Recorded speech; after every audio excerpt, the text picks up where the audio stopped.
नमस्कार, मैं हूं राजकुमार शर्मा, चार्टर्ड अकाउंटेंट और आप देख रहे हैं अकाउंट्स दुनिया। दोस्तों, इनकम टैक्स कानून के अंदर एक सेक्शन है, सेक्शन 80G।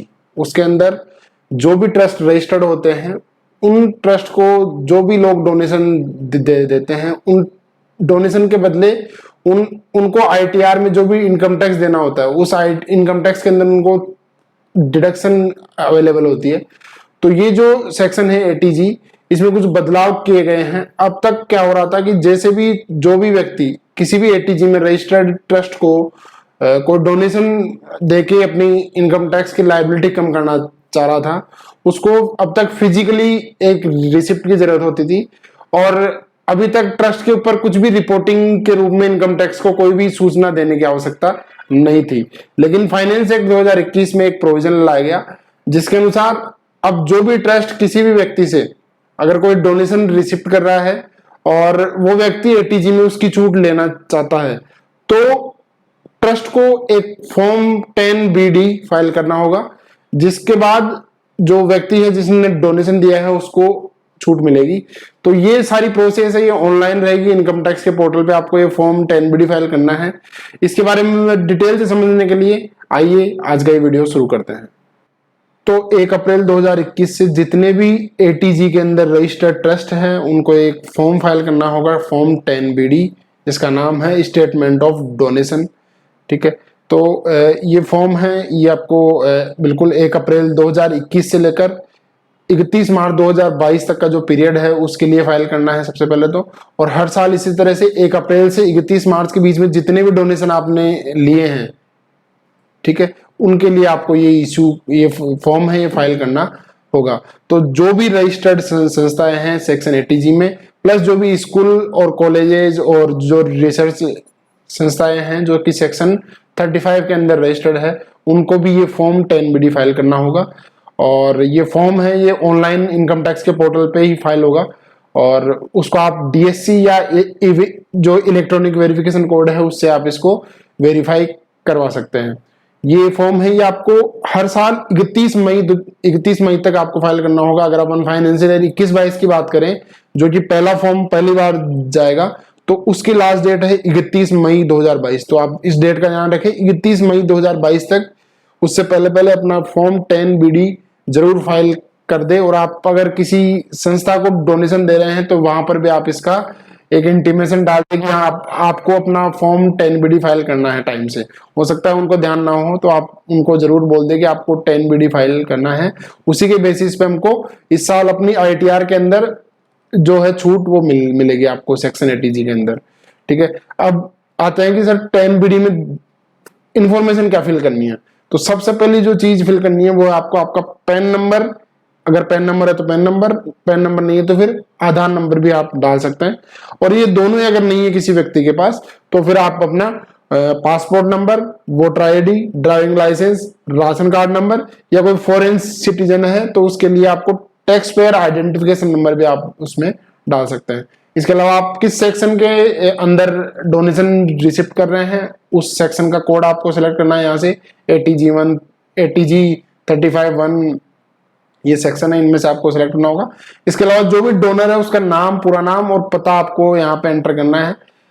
किस लिए आपने डोनेशन लिया है, डोनेशन का टाइप आपको कॉर्पस या कोई स्पेसिफिक ग्रांट आपको मिली है, या और किसी जनरल पर्पज से आपने डोनेशन लिया हो, तो वो भी आपको यहाँ पे सिलेक्ट करना होगा।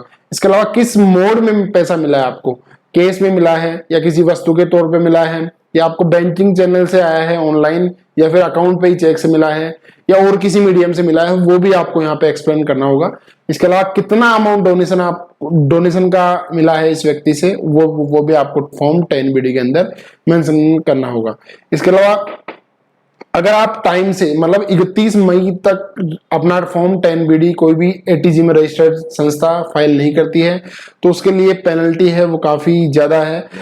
200 रुपए पर डे की पेनल्टी लगाई जाएगी जब तक भी आप उसको फाइल नहीं करोगे। ये 200 रुपए पर डे की पेनल्टी है, ये मैक्सिमम हो सकती है आपके डोनेशन अमाउंट तक। मान लीजिए आपने 2 करोड़ का जो है पूरा डोनेशन लिया है, तो अगर 200 रुपए पर डे के हिसाब से अगर 2 करोड़ रुपए तक का पेनल्टी आपके ऊपर लगाई जा सकती है, सॉरी लेट फीस लगाई जा सकती है। पेनल्टी अगर आपका असेसिंग ऑफिसर चाहे तो आपके ऊपर 10,000 रुपए से लेकर 1 लाख रुपए तक की डायरेक्ट पेनल्टी भी लगा सकता है। फीस के अलावा जो 200 रुपए लेट फीस है उसके अलावा पेनल्टी भी लगाई जा सकती है। जैसे ही फॉर्म 10BD फाइल होगा तो 10BD फाइल होने के बाद आपको एक सर्टिफिकेट जारी करना होगा। जितने भी डोनेशन, जितने भी डोनर्स हैं उन सबको एक सर्टिफिकेट जारी करना होगा। उसके लिए फॉर्म जो नोटिफाई किया गया है वो है फॉर्म 10BE।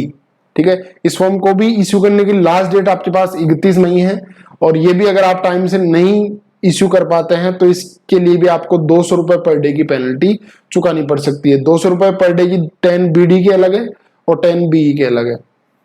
ठीक है, तो ये आपको ध्यान रखना होगा। और 10BE के अंदर बेसिकली जो फॉर्म 16 आता है अपना, फॉर्म नंबर 16 या 16A, जिसमें डोनर, जिसमें पेयर और रिसिपिएंट दोनों की पूरी इंफॉर्मेशन होती है, उसी तरह का ये फॉर्म 10BE आपको देखने को मिलेगा, जिसमें संस्था जिसने डोनेशन लिया है उसका नाम, उसके पैन नंबर, उसका एड्रेस, उसके अप्रूवल नंबर जो उसको ATG में या 35(1) के अंदर मिले हैं, तो ये सब चीजें आपको देखने को मिलेगी सर्टिफिकेट जो भी जारी होगा 10BE के अंदर। ऐसा है कि अगर आप इसको कुछ चेंज करना चाहे, बाद में एक बार फाइल कर दिया और आपको लगता है कि नाम, पैन नंबर, एड्रेस या किसी भी कोई सूचना के अंदर आपको चेंज करना है अमाउंट, तो आप बिल्कुल चेंज कर सकते हैं। आपके पास रिवीजन का मौका हमेशा रहेगा।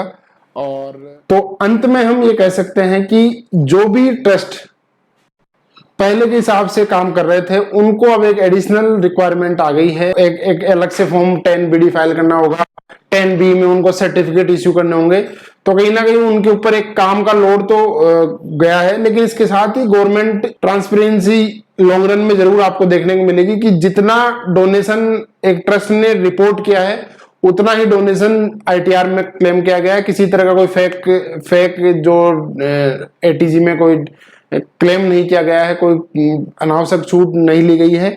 तो इसके लिए काफी वेलकम स्टेप है गवर्नमेंट के द्वारा। और आपको हमारा अगर ये वीडियो अच्छा लगा हो तो आप हमें लाइक कर सकते हैं, और हमारा चैनल को अब तक सब्सक्राइब नहीं किया है तो चैनल भी सब्सक्राइब जरूर करें।